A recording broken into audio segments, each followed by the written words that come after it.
Assalamualaikum warahmatullahi wabarakatuh, sahabat sekalian. Jumpa kembali dengan channel kesayangan Anda, channel Bamtri, channel Suatu Ketika, Singkat Cerita dan Lalu Bermimpi.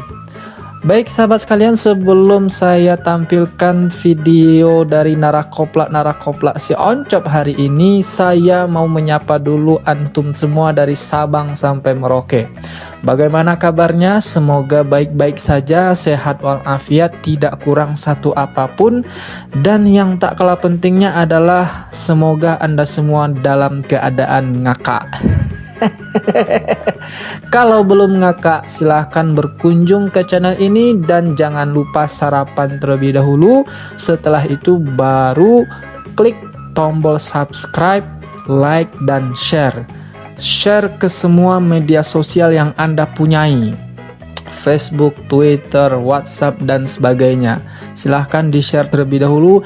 Mari kita ngakak bersama. Ya, oke sahabat sekalian, kali ini kita akan kembali menampilkan video dari narakoplaknya si Oncop Papincopi. Kalau sebelumnya saya break dengan videonya si Sapi Udin Birahim, sekarang kita kembali ulas, kembali tertawa bersama narakoplak si Oncop. Dan kali ini narakoplaknya itu adalah Saiful Anwar. Saiful Anwar apa Khairul Anwar? Khairul Anwar. Namanya Khairul Anwar, dan dia di sini betul-betul memanggil si Oncop itu dengan papi. Nah, makanya saya panggil si Oncop ini dengan Cop Papincopi. Karena narakoplaknya juga panggil begitu, ya kan? Kita hargai. Oke, dalam ceritanya ini nanti si Khairul Anwar ini dia akan menceritakan sejarahnya, dan bukan narakoplak si Oncop namanya kalau tidak mengumbar aibnya sendiri, mengumbar aib keluarganya sendiri, dan juga mengumbar sesuatu yang tidak baik di dalam agamanya sendiri gitu ya. Oke, selain itu nanti juga akan kita tambahi dengan dua orang narakoplak lainnya, dan ini juga berasal dari narakoplaknya Khairul Anwar yang diundang untuk mengisi acara kekoplakan di channelnya si Oncop Papincopi ini, sahabat sekalian. Baik sahabat sekalian, tidak perlu berlama-lama karena saya tahu yang Anda tunggu bukan saya, tapi adalah video narakoplak dari Oncop Papincopi. Mari kita simak video Suatu Ketika, Singkat Cerita, dan Lalu Bermimpi berikut ini. Pada malam hari ini kami akan kembali menayangkan kesaksian yang luar biasa.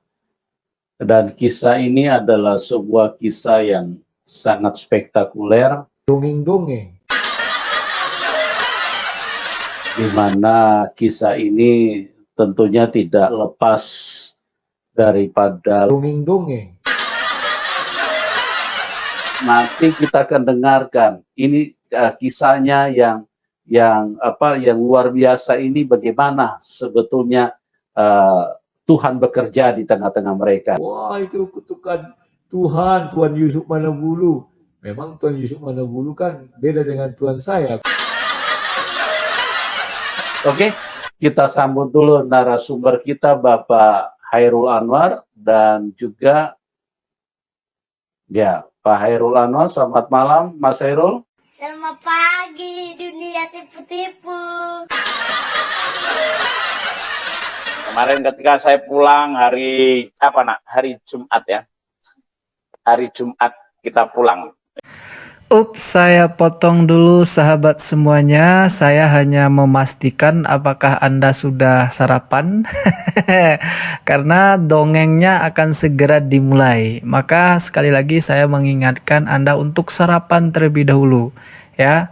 Nah, kalau sudah silahkan dilanjut. Kita hari Jumat pulang. Begitu pulang saya sudah 1 minggu itu Papi. Ya. Ditelepon ini saudara saya Ayu sama Iwan. Ketemu Iwan ini. Dan dia kerja di pantai. Sampai saya ngomong gini, Wan, tolong aku ajarin aku jadi gigolo.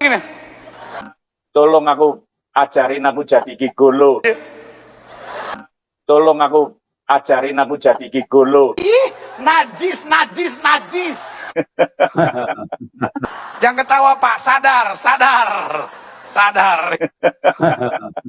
Saya jadi bandar udah. Karena saya nggak bisa mau jadi gigolo, nggak bisa bahasa Inggris, jadi bandar narkoba. Itu namanya Kondit. Nah, terus habis itu mereka, Kang, aku sakit. Diagnosa dokter macem-macem. Aku sudah nggak tahu bagaimana aku. Udah, sekarang aku sudah di Malang. Dan kamu sekarang di mana? Rumah sakit. Sekarang kamu bangun dari tempat tidurmu di rumah sakit.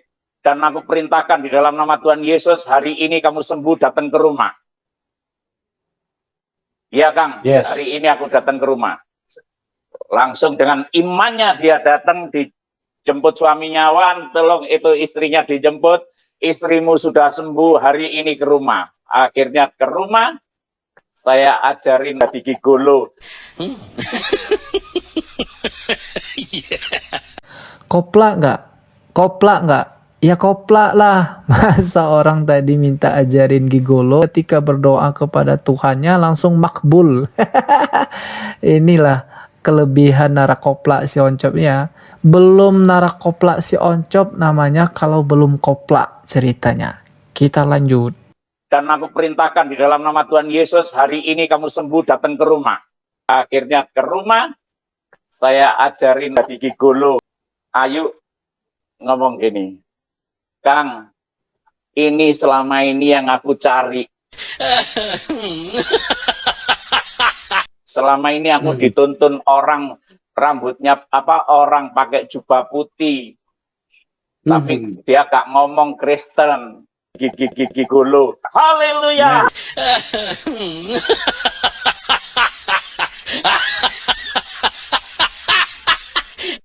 Baru kemarin ini si Ayu ini cerita sama saya, Kang, aku kan nggak pernah cerita sama kamu. Kenapa? Hidupku ini, Kang, kamu pikir baik-baik. Ya, kamu anaknya penjahat, tapi kamu baik. Saya pikir gitu. Enggak, Kang. Mulai kecil saya hidupnya enggak enak. Mulai kecil saya itu kepingin tobat, dijual oleh orang tua, diperkosa orang, begini. Akhirnya sampai menemukan Iwan, sekarang nikahkan baru kemarin itu saya teguhkan nikahnya dalam nama Tuhan Yesus. Ini Papi, saya serahkan kepada beliaunya saja. Ini namanya yang satu Iwan, yang satu Ayu. Monggo Papi, silakan. Sebelum kita dengarkan kesaksian dari Iwan dan si Ayu ini, saya mengulang kembali apa yang disampaikan oleh Khairul Anwar tadi, bahwa ternyata si Ayu ini adalah anaknya penjahat. Ya, itu pengakuan dari si Khairul Anwar, sahabat sekalian. Nah, itu yang saya katakan tadi, bukan narakoplak si Oncop namanya kalau belum membuka aib keluarganya sendiri, temannya sendiri, dan agama sendiri. Kita lanjutkan. Ya, selamat malam Pak Iwan, Ibu Ayu. Selamat pagi dunia tipu-tipu. Silakan, mungkin Pak Iwan dulu, habis itu baru Ibu Ayu. Silakan, Pak. Baik, Pak. Selamat malam. Atas nama saya Iwan Kusdianto. Dan saya dulu Gigolo. sewaktu ketika saya ketemu Mas Khairul Anwar, itu pertama kali di pantai. Saya habis main surfing, terus naik menjaga tempat minuman saya, terus Mas Khairul Anwar ngajak kenalan dengan saya. Akhirnya kita sama-sama sharing, terus akhirnya Mas Khairul Anwar minta belajar menjadi gigolo.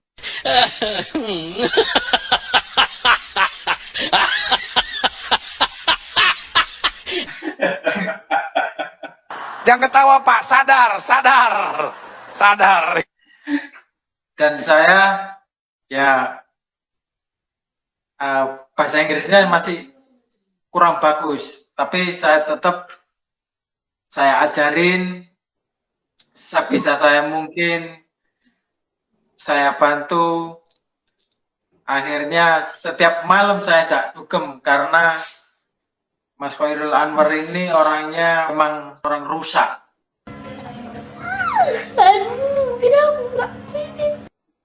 Peminum, pembunuh, segala macam. Itu sudah pernah dilakukan. Akhirnya saya ajak minum tiap malam. Saya tetap minum. Akhirnya sampai pagi.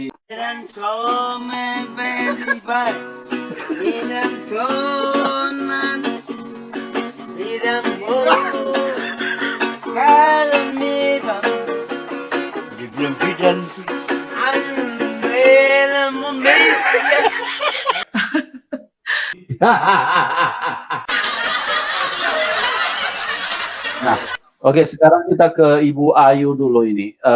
Bagaimana ceritanya, mungkin bisa di sharing sedikit?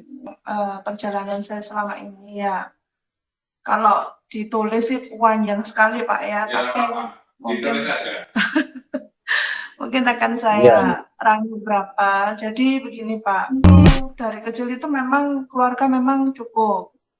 Terus setelah saya sampai mulai SMA dan sebagainya, keluarga saya hancur. Orang tua saya itu bercerai. Bapak saya kawin lagi, terus habis itu sudah anak-anak nggak terurus dan sebagainya, hingga kami tinggal dengan ibu. Nah, ibu itu mungkin karena depresi atau mungkin karena tidak terbiasa dengan hidup yang sebelumnya, hingga akhirnya dia ke anak itu gimana ya Pak ya, tapi saya tetap menerima. Saya percaya Tuhan bersama saya. Terus habis itu sampai saya nggak kuat, saya pergi ke sana, katanya mau disuruh jualan di restoran, ternyata saya dijual. Terus saya disuruh ke sana kemarin dan hampir seluruhnya itu menemukan dengan jalan prostitusi gitu loh. Tapi saya tuh pada saat itu cuman begini, saya nggak punya kuasa, tapi saya percaya bahwa Tuhan selamatkan aku, karena saya nggak bisa ngapa-ngapain gitu loh. Aku nggak punya jalan, aku udah nggak punya bimbingan dan sebagainya seperti itu. Orang tua saya sudah hidup dengan kehidupan mereka masing-masing. Hingga akhirnya saya menikah.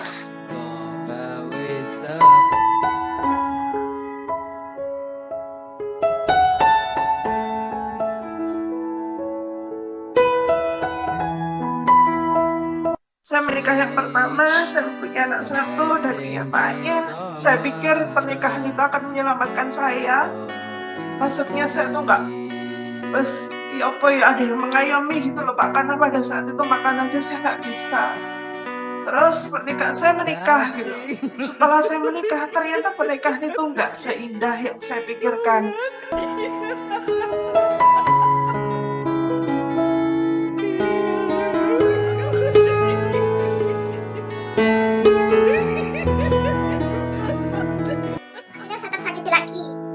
Saya mencoba untuk pergi ke Bali, katanya saya itu jualan waitress. Saya pikir waitress ya di Malang ya seperti itulah. Ternyata di sana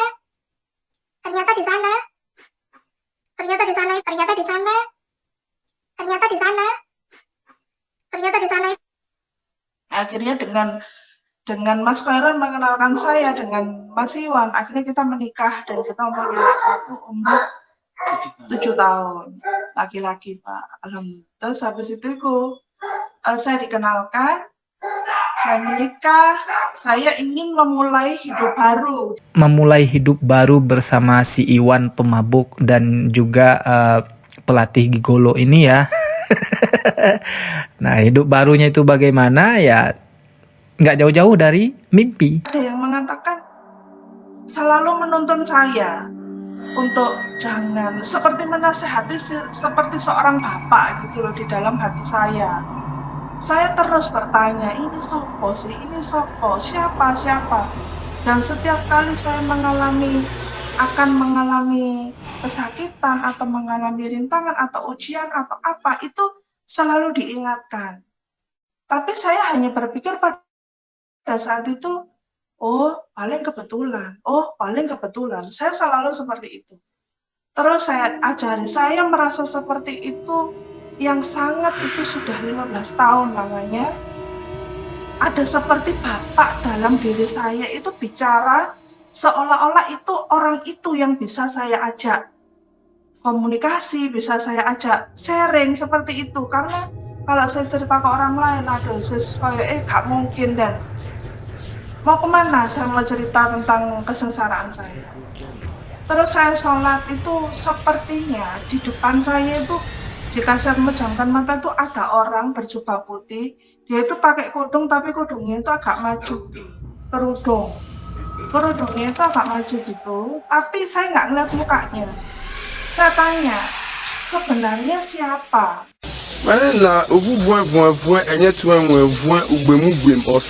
Sampai ini siapa?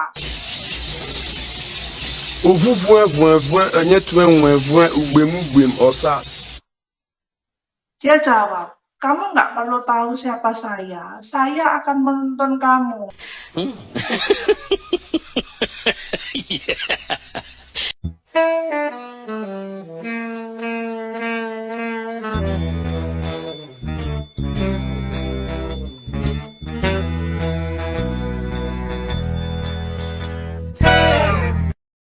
Akhirnya sampai menemukan Iwan, sekarang nikahkan baru kemarin itu saya teguhkan nikahnya dalam nama Tuhan Yesus.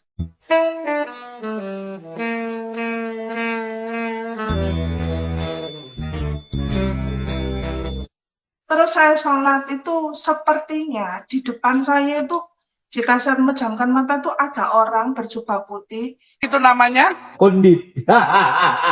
Iya, itu dia video dari Narakopla Ncopa Pincopi, sahabat sekalian. Bagaimana menurut Anda? Apakah Anda merasakan imun dan hormon kebahagiaan Anda itu bergelora? Kalau belum, artinya Anda harus tonton ulang video ini sampai hormon kebahagiaan Anda itu betul-betul meningkat gitu ya. Ciri-ciri hormon kebahagiaan itu meningkat adalah Anda terngakak-ngakak. Baik sahabat sekalian, demikian dulu video dari Narakopla Ncopa Pincopi. Kita akan jumpa lagi di video yang jauh lebih kopla dari ini. Pokoknya Anda dukung terus channel ini dengan cara subscribe, like, share, bagikan kepada teman-teman Anda melalui media sosial yang Anda miliki, Facebook, Twitter, grup-grup WhatsApp dan lain sebagainya. Supaya apa? Supaya kita bisa tahu kualitas dari Narakopla Si Oncop dan tujuan Si Oncop tercapai, yaitu membuat kita bahagia. Demikian kita akhiri. Assalamualaikum warahmatullahi wabarakatuh.